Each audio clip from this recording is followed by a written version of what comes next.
الحمد لله نحمده ونستعينه ونستغفره ونعوذ بالله من شرور أنفسنا ومن سيئات أعمالنا من يهده الله فلا مضل له ومن يضلل فلا هادي له وأشهد أن لا إله إلا الله وحده لا شريك له وأشهد أن محمدا عبده ورسوله يا أيها الذين آمنوا اتقوا الله حق تقاته ولا تموتن إلا وأنتم مسلمون يا أيها الناس اتقوا ربكم الذي خلقكم من نفس واحدة وخلق منها زوجها وبث منهما رجالا كثيرا ونساء واتقوا الله الذي تساءلون به والأرحام إن الله كان عليكم رقيبا يا أيها الذين آمنوا اتقوا الله وقولوا قولا سديدا يصلح لكم أعمالكم ويغفر لكم ذنوبكم ومن يطع الله ورسوله فقد فاز فوزا عظيما أما بعد فإن خير الحديث كتاب الله وخير الهدي هدي محمد صلى الله عليه وسلم وشر الأمور محدثاتها وكل محدثة بدعة وكل بدعة ضلالة وكل ضلالة في النار أعوذ بالله من الشيطان الرجيم بسم الله الرحمن الرحيم إنا أنزلناه في ليلة القدر وما أدراك ما ليلة القدر ليلة القدر خير من 1000 شهر تنزل الملائكة والروح فيها بإذن ربهم من كل أمر سلام هي حتى مطلع الفجر. محترم حاضرین جمعہ، رمضان کا یہ مبارک مہینہ بڑی تیزی سے اپنا سفر طے کر رہا ہے. آج 16واں روزہ ہے اور 3-4 دن کے بعد اس مہینے کا سب سے قیمتی ٹائم، اس مہینے کا آخری عشرہ، اس مبارک مہینے کے آخری 10 دن آنے والے ہیں. ان 10 دنوں کی اہمیت کیا ہے؟ ان کی ویلیو کیا ہے؟ ان کا مقام کیا ہے؟ اس کا اندازہ بخاری شریف کی اس حدیث سے لگائیے جس میں ہم سب کی پیاری ماں ام المومنین حضرت عائشہ صدیقہ رضی اللہ تعالیٰ عنہ کہتی ہیں، کان النبی صلی اللہ علیہ وسلم اذا دخل العشر احیا لیلہ وشد مئزرہ وایقظ اہلہ. رمضان کا جب آخری عشرہ آتا تھا، جب رمضان کے لاسٹ 10 ڈیز آتے تھے، تو اللہ کے پیارے نبی صلی اللہ علیہ وسلم اپنی کمر کس لیتے تھے. شد مئزرہ، کمر کس لیتے تھے. کیا مطلب؟ کمر کس لیتے تھے کا 2 مطلب ہے. ایک مطلب یہ ہے کہ عبادت کے لیے بہت زیادہ ایکٹیو ہو جاتے تھے، اور دوسرا مطلب یہ ہے کمر کسنے کا کہ بیویوں سے دور رہتے تھے. رمضان کی راتوں میں جائز ہے، لیکن آخری عشرے میں اللہ کے پیارے نبی صلی اللہ علیہ وسلم بیویوں سے دور رہتے تھے. اور دوسرا کام کیا کرتے تھے؟ وَأَحْيَا لَيْلَهُ، اپنی راتوں کو زندہ کرتے تھے. کیا مطلب؟ رات کو زندہ کرتے تھے یعنی پوری رات نماز میں، تلاوت میں، ذکر میں، دعا میں گزارتے تھے. اس حدیث میں اللہ کے حضرت عائشہ نے یہ نہیں کہ رات کو جاگتے تھے، کہا زندہ کرتے تھے رات کو. اس کا مطلب کہ اصل زندگی یہ ہے رات کی کہ رات کو اللہ کی عبادت میں گزارا جائے. کہا کہ پوری رات کو زندہ کرتے تھے. اور تیسرا کام کیا کرتے تھے؟ وَأَيْقَظَ أَهْلَهُ. اکیلے یہ کام نہیں کرتے تھے، اپنی فیملی کو بھی جگاتے تھے، اپنے بچیوں کو، اپنی بیویوں کو، اپنی فیملی کے لوگوں کو بھی اٹھاتے تھے. ہمارا آخری عشرہ کہاں گزرتا ہے؟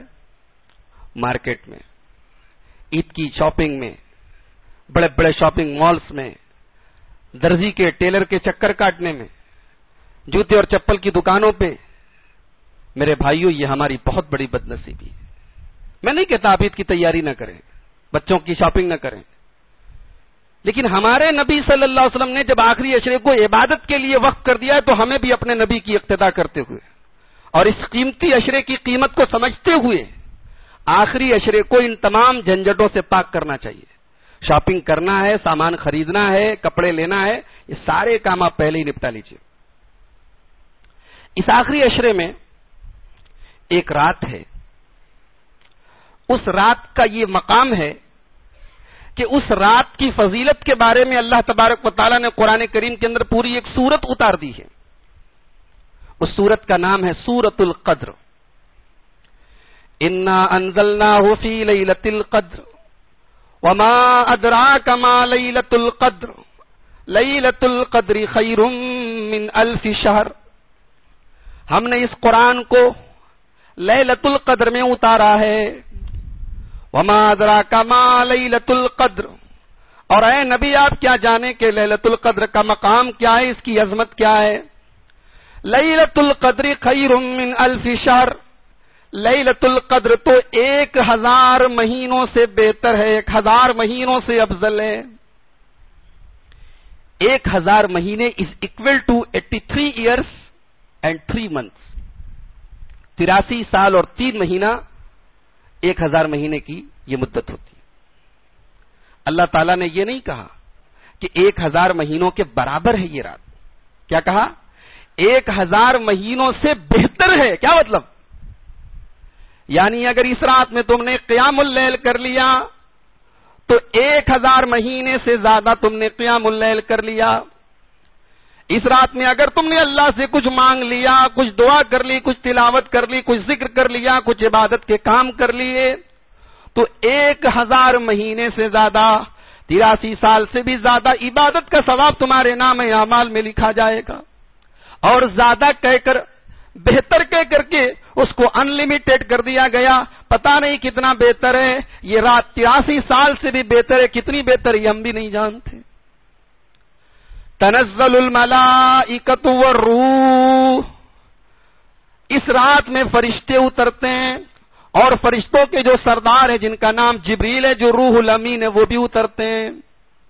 بِإِذْنِ رَبِّهِمْ، اپنے رب کی اجازت سے، اپنے رب کی پرمیشن سے، اپنے رب کی اجازت سے اترتے ہیں. یہ پوری کی پوری رات سلامتی والی ہے. سلام ہی حتی مطلع الفجر. فجر جب تک نہیں ہو جاتی، یہ رات جب تک ختم نہیں ہو جاتی، تب تک یہ پوری کی پوری رات سلامتی والی رات ہے. اس رات کا نام لیلۃ القدر کیوں پڑا؟ اصل میں قدر کے معنی عربی میں ہوتے ہیں کسی چیز کا مقام اور مرتبہ. اسے ہم لوگ اردو میں بھی بولتے ہیں نا، وجے واڑہ میں علماء کی بڑی قدر ہے، بولتے نا ایسا. اور اللہ کا فضل و کرم ہے کہ ہے بھی. تو قدر کا مطلب کیا ہوتا ہے؟ ویلو، عظمت، مقام، رسپیکٹ. تو چونکہ یہ رات بڑے مقام والی ہے اس لیے اس کا نام لیلۃ القدر پڑا. اور قدر کا ایک مطلب ہوتا ہے تقدیر. چونکہ اس رات میں سال بھر کی تقدیر لکھی جاتی ہے. تقدیر تو پوری زندگی کی لکھی گئی ہے، لیکن ایک سال نیکسٹ ایئر کیا ہونے والا ہے یہ فرشتوں کو ذمہ داری سونپی جاتی ہے. یہ 1 سال کی تقدیر کے لکھے جانے کی رات ہے. اور یہ بات اللہ تعالیٰ نے سورہ دخان کے اندر کہی ہے. انا انزلناہ فی لیلۃ مبارکۃ انا کنا منذرین فیہا یفرق کل امر حکیم. ہم نے اس قرآن کو ایک برکت والی رات میں اتارا ہے، اور اس رات کی یہ عظمت ہے کہ اس رات میں بڑے بڑے فیصلے کیے جاتے ہیں. تو لیلۃ القدر کا نام لیلۃ القدر اس لیے بھی پڑا کیونکہ یہ تقدیر کی رات ہے. اور قدر کے معنی عربی زبان میں کسی چیز کے تنگ ہونے کے ہوتے ہیں. کوئی چیز ٹائٹ ہو جائے، تنگ ہو جائے تو کہتے ہیں عربی میں اس موقع پر قدر کا لفظ آتا ہے. تو شب قدر کا نام، لیلۃ القدر کا نام لیلۃ القدر اس لیے بھی پڑا کہ اتنے فرشتے اللہ تبارک و تعالیٰ کے زمین پر اترتے ہیں کہ زمین تنگ پڑ جاتی ہے، زمین چھوٹی پڑ جاتی ہے. یہ اس رات کی عظمت ہے. اس رات میں ہم کیا کریں؟ جب اللہ تعالیٰ کہہ رہا ہے کہ 1000 مہینے سے بہتر ہے، تو جتنا جو عمل بھی ہم کر سکتے ہیں اللہ کو خوش کرنے والا کریں. اور اللہ سب سے زیادہ خوش کس چیز سے ہوتا ہے؟ فرائض سے ہوتا ہے. سب سے پہلا کام تو ہمیں یہ کرنا ہے، ایک ٹائم کی نماز نہیں چھوڑنی ہے اس عشرے میں. اور روزے میں جو یہ 10 روزے ہیں آخری عشرے کی، یہ روزے بھی ہم کو ان کی حفاظت کرنی ہے، اس لیے کہ سب سے پہلے فرض ہے، فرائض ہے. ایک حدیث اپنے سامنے رکھیے بخاری شریف کی. اللہ کے پیارے نبی صلی اللہ علیہ وسلم فرماتے کہ اللہ تعالیٰ فرماتا ہے، یعنی حدیث قدسی ہے، اللہ تعالیٰ فرماتا ہے من عادى لي وليا فقد آذنته بالحرب، جو میرے کسی ولی سے دشمنی کرتا ہے میں اس کے خلاف اعلان جنگ کرتا ہوں. اللہ تعالیٰ کہہ رہا ہے جو میرے ولی سے دشمنی کرتا ہے، جو میرے نیک بندے سے دشمنی کرتا ہے میں اس کے خلاف اعلان جنگ کرتا ہوں. وما تقرب الی عبدی بشیء احب الی مما افترضت علیہ. اور اس کے بعد اللہ تعالیٰ کہتا ہے کہ سب سے زیادہ میرا بندہ اگر کسی چیز کے ذریعے میرے قریب آتا ہے تو فرائض ہیں، فرض نمازیں، فرض روزہ ہے، فرض زکوٰۃ ہے. جب تک بندہ فرض ادا نہ کر دے وہ میرا قریبی نہیں بن سکتا، وہ میرا مقرب بندہ نہیں بن سکتا. وما يزال يتقرب الی بالنوافل، اور فرائض کے بعد میرا بندہ جب نوافل ادا کرتا ہے، نفل روزے رکھتا ہے، نفل نمازیں پڑھتا ہے، نفل صدقے اور خیرات کرتا ہے، تو وہ میرا مقرب بن جاتا ہے، میرا محبوب بن جاتا ہے. میں اپنے بندے کو چاہنے لگتا ہوں حتی احبہ، یہاں تک کہ میرا بندہ میرا محبوب بن جاتا ہے. فاذا احببتہ، اور جب میں اپنے بندے سے محبت کرنے لگتا ہوں کنت سمعہ الذی یسمع بہ، میں اپنے بندے کا کان بن جاتا ہوں جس سے وہ سنتا ہے. وبصرہ الذی یبصر بہا، اور میں اپنے بندے کی آنکھیں بن جاتا ہوں جس سے وہ دیکھتا ہے. وَيَدَهُ الَّتِي يَبْطِشُ بِهَا، اور میں اپنے بندے کا ہاتھ بن جاتا ہوں جس سے وہ پکڑتا ہے. وَرِجْلُهُ الَّتِي يَمْشِي بِهَا، اور میں اپنے بندے کا پیر بن جاتا ہوں جس سے وہ چلتا ہے. کیا مطلب؟ آنکھ بن جاتا ہوں، کان بن جاتا ہوں، ہاتھ بن جاتا ہوں، پیر بن جاتا ہوں. یعنی میں اپنے بندے کے کان کی حفاظت کرتا ہوں، اس کی آنکھوں کی حفاظت کرتا ہوں، اس کے ہاتھوں کی حفاظت کرتا ہوں، اس کے پیروں کی حفاظت کرتا ہوں. وہ دیکھتا وہ ہے جو اللہ کو پسند ہو، وہ سنتا وہ ہے جو اللہ کو پسند ہے، وہ پکڑتا وہ ہے جو اللہ کو پسند ہو، وہ چلتا ادھر ہے جدھر اللہ کو پسند ہو. یہ ہے اس حدیث کا مطلب.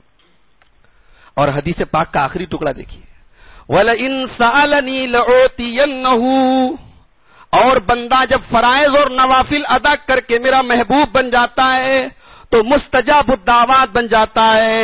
وہ جب بھی میری بارگاہ میں ہاتھ اٹھاتا ہے، جب بھی وہ دعا کرتا ہے، جب بھی وہ مجھ سے کچھ مانگتا ہے، میں اس کی دعا کو ضرور قبول کرتا ہوں. وہ مانگتا ہے میں دیتا ہوں، وہ کسی چیز میں میری مدد مانگتا ہے میں مدد کرتا ہوں. تو لیلۃ القدر میں پہلا کام کیا کرنا ہے؟ فرائض اور نوافل. اچھا یہاں پر ایک منٹ کے لیے رک جائیے، پہلے یہ کلیئر کر لیتے ہیں یہ کون سی رات ہے. اکثر لوگ یہ مانتے ہیں اور یہ سمجھتے ہیں کہ یہ رات 27ویں رات ہے. کل میرے پاس ایک واٹس ایپ پر ایک میسج آیا، اس میں ایک کیلکولیشن کیا گیا تھا کہ اگر ہم انا انزلنا سے اسٹارٹ کریں تو 27واں جو لفظ ہے وہ یہی ہیا ہے، سلام ہیا، ہیا حتی مطلع الفجر. ہیا کا مطلب یہ، تو 27واں لفظ ہیا ہے، یعنی 27ویں رات ہی شب قدر کی رات. اب بتائیے، یہ بالکل بے دلیل بات ہے، یہ کیلکولیشن ہے، ایک اٹکل پچو ہے، ایک دماغ کی من گڑت بات ہے.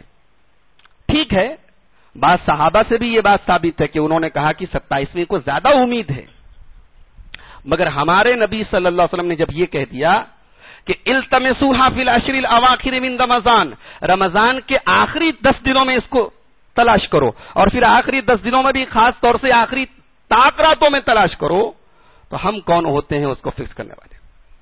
اسی لیے امام نووی رحمۃ اللہ علیہ کہتے ہیں کہ صحیح بات یہ ہے کہ یہ ٹرانسفر ہوتی رہتی، کبھی 27ویں کو ہے، کبھی 25ویں کو ہے، کبھی 23ویں کو ہے. اور کامن سینس کی بھی بات ہے کہ ہمارے نبی صلی اللہ علیہ وسلم نے جب ہر چیز جس میں امت کا فائدہ ہو بتا دیا ہے، تو اگر یہ 27ویں ہی کی رات ہوتی تو آپ نے کلیئر بتا دیا ہوتا نا. آپ نے یہ کیوں کہا کہ اس کو تلاش کرو؟ اور اس کو نہیں بتایا گیا، اسی میں ہماری بھلائی ہے. بتا دیا گیا ہوتا کہ 27ویں کی طاق رات ہو تو 25 کو کوئی نہ جاگتا، 25 کو کوئی عبادت نہ کرتا، 23 کو کوئی نہ کرتا. یہ بتا دیا گیا کہ یہ آخری عشرے کی کوئی ایک رات ہے، لہذا جتنی محنت کر سکتے ہو، عبادت کر سکتے ہو، کرو اس رات. اچھا، اس رات کا سب سے امپورٹنٹ کام کیا ہے؟ کیا کرنا چاہیے اس رات میں؟ آئیے ہم سب اپنی پیاری ماں کے پاس چلتے ہیں، اما عائشہ رضی اللہ تعالیٰ عنہ کے پاس. ترمذی کی روایت ہے، اما عائشہ کہتی ہیں میں نے اللہ کے رسول سے پوچھا ارأیت ان علمت ای لیلۃ لیلۃ القدر ما اقول فیہا، اے اللہ کے نبی صلی اللہ علیہ وسلم اگر مجھے یہ پتا چل جائے کہ کون سی رات شب قدر ہے تو میں کیا پڑھوں؟ دیکھیے حضرت عائشہ نے یہ نہیں پوچھا میں کیا کروں، کیا کہا؟ میں کیا پڑھوں. اس سے پتا یہ چلا کہ اس رات کی سب سے امپورٹنٹ عبادت دعا ہے، سب سے اہم عبادت دعا ہے. اس رات میں مانگو اللہ سے، اس لیے کہ اللہ دینے پہ تیار ہے. اللہ کی رحمت کی رات ہے، یہ قرآن کے نازل ہونے کی رات ہے، یہ فرشتوں کے اترنے کی رات ہے. اللہ تبارک و تعالیٰ آج دے رہا ہے، مانگ لو کیا مانگتے ہو. تو اما عائشہ نے پوچھا کہ اللہ کے نبی اگر میں اس رات کو پالوں تو میں کیا پڑھوں؟ میری مائیں بہنیں غور کریں، بڑے بڑے صحابہ موجود ہیں، لیکن اللہ کے پیارے نبی سے اتنا امپورٹنٹ سوال اگر کسی نے کیا ہے تو ایک عورت نے کیا ہے. یہ عورت کا مقام ہے، یہ عورت کی عظمت ہے. میری ماں بہنوں، آج دین سے آپ کا تعلق بڑا کمزور ہے. رمضان میں ٹھیک ہے، آپ تھوڑا سا جذبہ ہے، جوش ہے، مسجد میں آ رہی ہیں، تراویح میں آ رہی ہیں، درس میں آ رہی ہیں، لیکن یہ جو سال بھر باقی سال کے 11 مہینے ہماری ماں بہنوں کا کنیکشن جو ہوتا ہے نا دین سے بہت کمزور ہوتا ہے. ابھی تو تراویح میں بھی آ رہی ہیں، پھر بعد میں جمعہ میں بھی کوئی ٹھکانے جمعہ میں آئیں گی کہ نہیں آئیں گی. کتنی عورتیں رمضان میں کہتی میں نے 3 قرآن ختم کر لیا، 4 قرآن ختم کر لیا، اور رمضان کے بعد ملاقات کرو تو قرآن لپیٹ کے الماری میں رکھا ہوا ہے، وہ پھر اگلے سال رمضان میں ہی نکلنے والا ہے. تو اللہ کے رسول سے یہ سوال کس نے کیا؟ ایک عورت نے کیا، اما عائشہ نے کیا. کہا کہ اللہ کے نبی اگر میں یہ رات پالوں تو کیا مانگوں، کیا پڑھوں؟ اللہ کے پیارے حبیب نے فرمایا قولی، تم یہ دعا پڑھو، اللہم انک عفو تحب العفو فاعف عنی. اے اللہ تو معاف کرنے والا ہے، معافی کو پسند کرتا ہے، مجھے بھی معاف کر دے. کتنی چھوٹی سی دعا ہے، اتنی بڑی رات ہے، 83 سال سے بھی زیادہ جس کی ویلو ہے، اس رات میں پڑھنے کے لیے جو دعا سکھائی گئی اتنی چھوٹی سی سکھائی. کیوں؟ ہمارا دین بڑا آسان ہے. اتنی اہمیت والی رات میں اتنی اہمیت والی دعا اتنی چھوٹی سی اس لیے سکھائی گئی تاکہ پڑھے لکھے کو بھی یاد ہو جائے اور بے پڑھے لکھے کو بھی یاد ہو جائے، رکشہ چلانے والے کو بھی یاد ہو جائے، مزدور کو بھی یاد ہو جائے، ڈگری والے کو بھی یاد ہو جائے، بنا ڈگری والے کو بھی یاد، بچے کو بھی یاد ہو جائے، عورت کو بھی یاد ہو جائے. اتنی چھوٹی سی دعا سکھائی گئی. اور اس دعا کے اندر ہم نے مانگا کیا؟ ہم نے یہ نہیں کہا کہ اے اللہ تو ہمیں ڈھیر سارا پیسہ دے دے، یہ بھی نہیں کہا کہ تو ہمیں دنیا میں عزت دے دے، یہ بھی نہیں کہا تو جنت دے دے، یہ بھی نہیں کہا تو جہنم سے بچا لے. کیا مانگا ہم نے؟ اے اللہ تو معاف کرنے والا ہے، معافی کو پسند کرتا ہے، مجھے بھی معاف کر دے. اور غور کریں کہ یہ دعا اللہ کے رسول کس کو سکھا رہے؟ اپنی بیوی حضرت عائشہ کو. اور حضرت عائشہ کا کیا مقام ہے ہم سب جانتے ہیں. جب حضرت عائشہ کو اللہ کی بارگاہ میں یہ کہنے کی ضرورت ہے کہ اے اللہ تو معاف کرنے والا ہے، مجھے معاف کر دے، تو ہماری اور آپ کی کیا اوقات ہے میرے بھائی؟ ہماری اور آپ کی کیا اوقات ہے؟ جب صحابہ کرام کو یہ دعا سکھائی جا رہی ہے کہ اے اللہ تو معاف کرنے والا ہے، معافی کو پسند کرتا ہے، مجھے بھی معاف کر دے، تو ہمارے اور آپ کے 24 گھنٹے میں تو شاید ہی کوئی گھنٹہ ایسا گزرتا ہو جس میں ہم اللہ کی کوئی نافرمانی نہ کرتے. شاید کوئی گھنٹہ، کوئی منٹ ایسا گزرتا ہو جس میں ہم کوئی گناہ کا کام نہ کرتے ہوں. میرے بھائیوں، یہ دعا ہمیں سکھا رہی ہے کہ ایک مومن کو، ایک مسلمان کو اگر سب سے زیادہ کسی چیز کی ضرورت ہے تو اللہ کی معافی کی ضرورت ہے. اللہ معاف کر دے، یہی بہت بڑی بات ہے. اور اس دعا کے اندر آپ ایک خاص بات پر اور غور کیجئے کہ اس دعا میں ہم نے پہلے اللہ کی تعریف کی، اے اللہ اللہم انک عفو، اے اللہ تو معاف کرنے والا ہے. تو دعا کرنے کا ایک ادب پتہ چلا، ایک طریقہ پتہ چلا کہ جب اللہ کی بارگاہ میں دعا کرو تو پہلے اللہ کی تعریف کرو، پہلے اللہ کی تعریف کرو پھر دعا کرو. اللہم انک عفو تحب العفو فاعف عنی. اے اللہ تو معاف کرنے والا ہے، تو معافی کو پسند کرتا ہے۔ قرآن اٹھا کے دیکھو، اللہ تعالیٰ بار بار اس بات کا اعلان کرتا ہے، میرے بندو تم پر اگر کوئی ظلم کرے، کوئی زیادتی کرے، تم بدلہ لے سکتے ہو، فمن عفا واصلح، لیکن اگر معاف کر دو تو ہم زیادہ بہتر ہے، ہمارے نزدیک زیادہ بہتر ہے۔ یعنی اللہ تعالیٰ معاف کرنے کو پسند کرتا ہے۔ ہم اللہ کی اس صفت کا حوالہ دے کے اللہ سے دعا کرتے ہیں، اے اللہ تو معاف کرنے والا ہے، تو معاف کرنے کو پسند بھی کرتا ہے۔ اے اللہ تیرا گنہگار بندہ ہوں، تیرا خطا کار بندہ ہوں، تیری بارگاہ میں ہاتھ اٹھا کے دعا کر رہا ہوں، تیری بارگاہ میں تجھ سے مانگ رہا ہوں، اے اللہ تو اپنے اس گنہگار بندے کو بھی معاف کر دے۔ یہ ہے شب قدر کی دعا، اور اتنی پیاری دعا ہے، اتنی آسان دعا ہے کہ زبان پر بڑی آسانی سے آ جاتی ہے، یاد ہو جاتی ہے۔ تو لیلۃ القدر میں آپ اس دعا کو کثرت سے پڑھیں۔ اس کے علاوہ بھی آپ کو جو مانگنا ہو آپ اللہ سے مانگیں، یہ آپ کی اور اللہ کے بیچ کا معاملہ ہے، کوئی انٹرفیئر نہیں کر سکتا۔ آپ اللہ سے مانگیں، کیا مانگنا ہے مانگیں اللہ سے۔ کیا اس رات کی کوئی نشانی بھی ہے؟ کوئی انڈیکیٹر بتایا گیا ہے، کوئی نشانی بتائی گئی جس سے پتا چل جائے کہ ہاں آج کی رات شب قدر کی رات تھی؟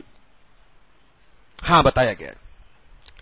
ایک نشانی یہ بتائی گئی ہے کہ شب قدر کی رات کے بعد اگلے دن جب صبح کو سورج نکلتا ہے تو سورج میں وہ تپش نہیں ہوتی جو نارمل دنوں میں ہوتی ہے۔ اس دن سورج نکلتا ہے تو موسم تھوڑا ٹھنڈا ہوتا ہے، ایک علامت تو یہ بتائی گئی۔ ایک نشانی یہ بتائی گئی ہے کہ لیلۃ القدر میں، شب قدر میں رات جو ہوتی ہے، رات کا کلائمیٹ بہت اچھا ہوتا ہے۔ لیلۃ طلقۃ لا حارۃ ولا باردۃ، اس رات کا جو موسم ہوتا ہے وہ نارمل ہوتا ہے، بہت زیادہ ٹھنڈا بھی نہیں ہوتا، بہت زیادہ گرم بھی نہیں ہوتا۔ یہ علامتیں بتائی گئی ہیں حدیثوں کے اندر، صحیح حدیثوں کے اندر، لیکن کوئی ضروری نہیں ہے کہ ہمیں یہ علامتیں نظر آئیں، یہ آ بھی سکتی ہیں، نہیں بھی آ سکتی۔ ہمیں حکم ہے کہ ہم رمضان کے آخری عشرے میں اور آخری عشرے کی طاق راتوں میں اس رات کو تلاش کریں اور اس رات کو پانے کی کوشش کریں۔ اور آپ کو میں یہ بھی بتا دوں کہ یہ رات اسپیشلی ہمیں اور آپ کو ملی ہے۔ یہ رات ہم سے پہلے دنیا کی کسی امت کو نہیں ملی، یہ ہمیں اور آپ کو، یہ امت محمدیہ کو، یہ اللہ کے آخری نبی صلی اللہ علیہ وسلم کی امت کو ملی ہے۔ کیوں؟ اس لیے کہ اللہ کے نبی نے فرمایا کہ میری امت کے لوگوں کی ایوریج عمر 60 سے 70 کے بیچ ہے۔ میری امت کے لوگوں کی ایوریج عمر 60 سے 70 کے بیچ میں، زیادہ تر میری امت کے لوگ 60 سے 70 سال کے بیچ میں چلے جائیں گے۔ کوئی 80 سال والا ہے تو وہ بونس میں چل رہا ہے۔ 60 سے 70 کے بیچ یہ ایوریج عمر ہے اس امت کی۔ اور ہم سے پہلے دنیا میں جو امتیں آئیں ان کو لمبی لمبی عمر ملتی تھی، 300 سال 400 سال۔ آدم علیہ السلام کی عمر کتنی تھی بتائیے؟ 1000 سال۔ نوح علیہ السلام کی 950 سال۔ آج کسی کو 950 سال کی عمر ملتی ہے کیا؟ تو ہمیں عمر کم ملی ہے، ہمیں ایج کم ملی ہے، لیکن ہمیں رات ایسی ملی ہے، عبادت کرنے کے لیے ٹائم ایسا ملا ہے کہ ہم ایک رات میں 84 سال کے برابر عبادت کر سکتے ہیں۔ تو یہ اللہ تبارک و تعالیٰ کی طرف سے بہت بڑا گفٹ ہے۔ دوسری اہم چیز اعتکاف ہے۔ اس آخری عشرے کی ایک اہم عبادت اعتکاف۔ اعتکاف کا مطلب کیا ہوتا ہے؟ اعتکاف کا مطلب ہوتا ہے کسی چیز کو مضبوطی سے تھام لینا، پکڑ لینا، کیچ کر لینا۔ اسی لیے آپ دیکھیے کہ ابراہیم علیہ السلام کا واقعہ جب قرآن میں بیان کیا گیا ہے تو حضرت ابراہیم علیہ السلام کی قوم کہتی ہے کہ ہم اپنے بتوں کو پکڑے ہوئے ہیں، انتم لہا عاکفون، وہ لوگ اپنے بتوں کو پکڑے ہوئے تھے، تھامے ہوئے تھے۔ تو اعتکاف کا مطلب کسی چیز کو تھامنا، اور شریعت میں اعتکاف کہتے ہیں کہ اپنے آپ کو مسجد کے اندر ٹھہرا لینا، روک لینا، مسجد سے نہ نکلنا، اللہ کے دین کے لیے، اللہ کی اطاعت کے لیے۔ اللہ کے رسول کی سنت ہے اعتکاف۔ اعتکاف از ناٹ کمپلسری، یہ فرض نہیں ہے، یہ سنت ہے۔ یہ مردوں کے لیے بھی سنت ہے اور عورتوں کے لیے بھی سنت ہے۔ اللہ کے پیارے نبی صلی اللہ علیہ وسلم نے اعتکاف کیا اور آپ کی ازواج مطہرات نے، آپ کی بیویوں نے بھی اعتکاف کیا۔ لیکن یاد رہے کہ عورت اگر اعتکاف کرے گی تو مسجد میں کرے گی۔ اگر مسجد میں اس کے لیے سپریٹ انتظام ہے، کسی قسم کا خطرہ اس کی عزت و آبرو کو نہیں ہے، تو وہ مسجد میں اعتکاف کرے گی۔ اگر مسجد میں ایسا انتظام نہیں ہے یا اس کو کسی قسم کا خطرہ ہے تو عزت و آبرو کی حفاظت کرنا فرض ہے اور اعتکاف کرنا سنت ہے۔ ایک فرض کو چھوڑ کے سنت پر عمل نہیں کیا جائے گا۔ عورت اگر مسجد میں اس کے لیے انتظام نہیں ہے وہ گھر میں اعتکاف نہیں کرے گی۔ گھر میں اعتکاف کرنے کا کوئی ثبوت اللہ کے رسول صلی اللہ علیہ وسلم سے، آپ کی بیویوں سے، آپ کے صحابہ سے نہیں ملتا ہے۔ اگر عورت مسجد میں نہیں کر سکتی ہے، وہ اپنا دل چھوٹا نہ کرے، وہ گھر میں تلاوت کرے، عبادت کرے، قیام اللیل کرے، انشاءاللہ اس کے ثواب میں کوئی کمی نہیں آئے گی۔ اللہ تعالیٰ نے اتنا ہی بوجھ ڈالا ہے جتنا ہم اٹھا سکتے ہیں۔ اعتکاف کب سے کب تک کریں؟ اللہ کے رسول صلی اللہ علیہ وسلم کی جو سنت ہے، یہ آپ آخری عشرے میں رمضان کے لاسٹ 10 ڈیز میں اعتکاف کرتے تھے۔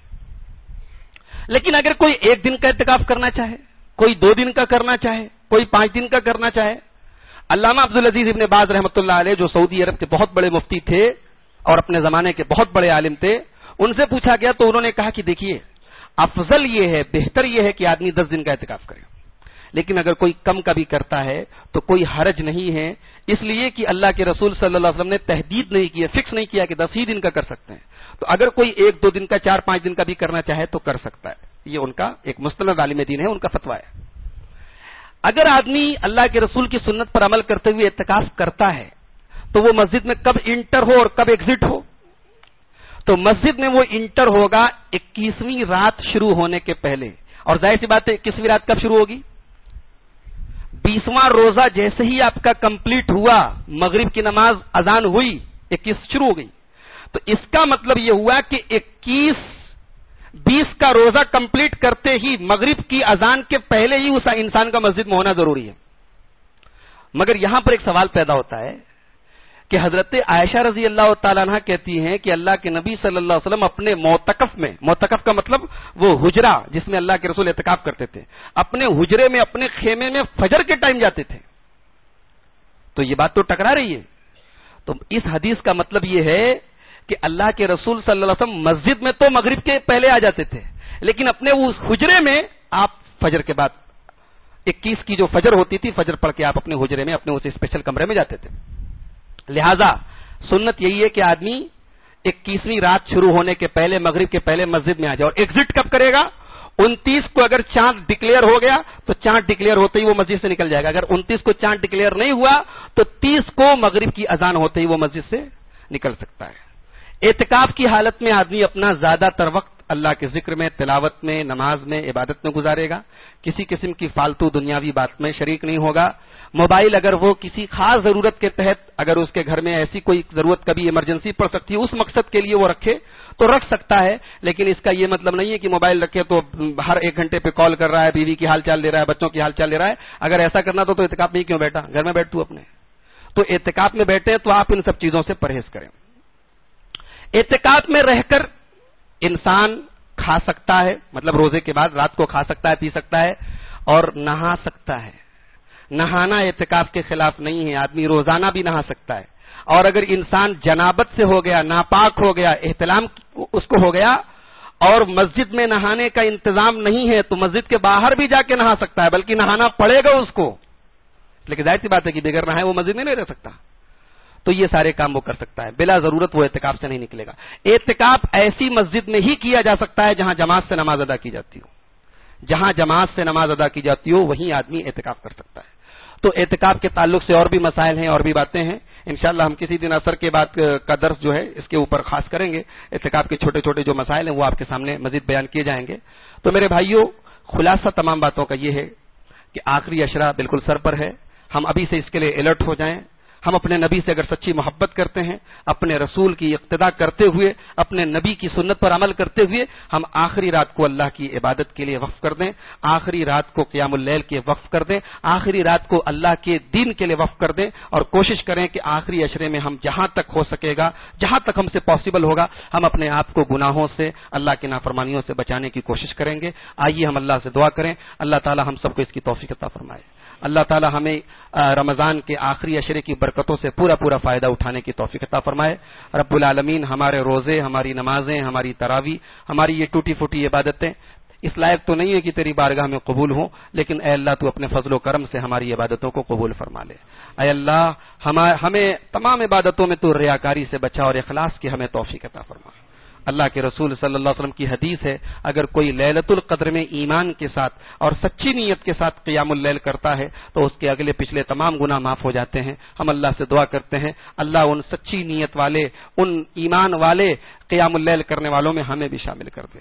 اللہ تعالی ہم سب کو دین اور دنیا دونوں جگہ اپنی برکتوں سے نوازے، اللہ ہمارے گناہوں کی مغفرت فرمائے، اللہ ہماری لغزشوں کو معاف فرمائے، ہم میں سے جو لوگ دنیا سے جا چکے ہیں اللہ ان کی مغفرت فرمائے، اللہ ان کے درجات بلند کرے، جو زندہ ہیں اللہ تعالیٰ ان کا خاتمہ ایمان پر کرے، اللہ ہماری روزی روٹی میں برکت عطا فرمائے، اللہ ہمیں حلال روزی کمانے کی توفیق عطا فرمائے، اللہ ہمیں دین اور خیر کے کاموں میں اپنے پیسے، اپنی زکوٰۃ، اپنے صدقات خرچ کرنے کی توفیق عطا فرمائے، رب العالمین ہماری تمام عبادتوں کو اپنے فضل و کرم سے قبول فرمائے، موسم کی شدت اور موسم کی گرمی کو اللہ تعالی ہلکا کر دے، اللہ اپنی رحمتوں کی بارش ہم پر نازل فرما، اے اللہ تو رحمتوں کی بارش ہم پر نازل فرما، اے اللہ اس مہینے کی عبادتوں کو ہمارے لیے آسان کر دے، اے اللہ ہمارے نوجوانوں کو، ہماری ماؤں بہنوں کو، ہمارے بچوں کو، سب کو تو دین پر چلنے والا بنا دے، اے اللہ ہمیں ایک مہینے کا نہیں زندگی بھر کا اپنے دین پر چلنے والا بنا دے، اے اللہ ہمیں 12 مہینے والا نمازی بنا دے، رب العالمین ہم تیرے خطا کار گنہگار بندے تیری بارگاہ میں آج اس مبارک مہینے میں تجھ سے دعا کرتے ہیں،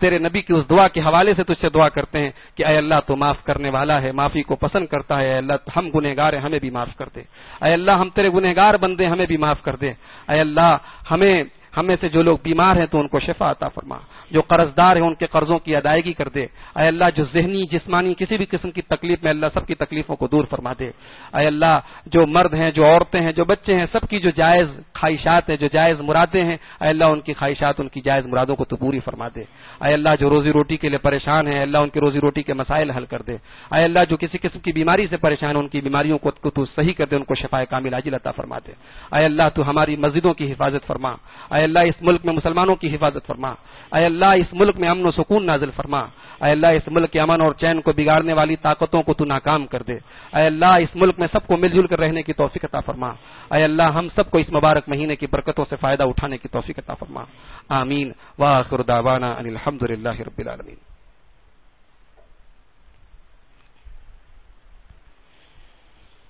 الحمدللہ کفا وسلام علی عبادہ الذین اصطفى، اما بعد، قال الله سبحانه وتعالى أعوذ بالله من الشيطان الرجيم، بسم الله الرحمن الرحيم، إن الله وملائكته يصلون على النبي يا أيها الذين آمنوا صلوا عليه وسلموا تسليما، اللهم صل على محمد وعلى آل محمد كما صليت على إبراهيم وعلى آل إبراهيم إنك حميد مجيد، اللهم بارك على محمد وعلى آل محمد كما باركت على إبراهيم وعلى آل إبراهيم إنك حميد مجيد، اللهم أعز الإسلام والمسلمين وأذل الشرك والمشركين ودمر أعداء الدين برحمتك يا أرحم الراحمين، إن الله يأمر بالعدل والإحسان وإيتاء ذي القربى وينهى عن الفحشاء والمنكر والبغي يعظكم لعلكم تذكرون، اذكروا الله يذكركم وادعوه يستجب لكم ولذكر الله أتم وأعلى وأجل وأكبر۔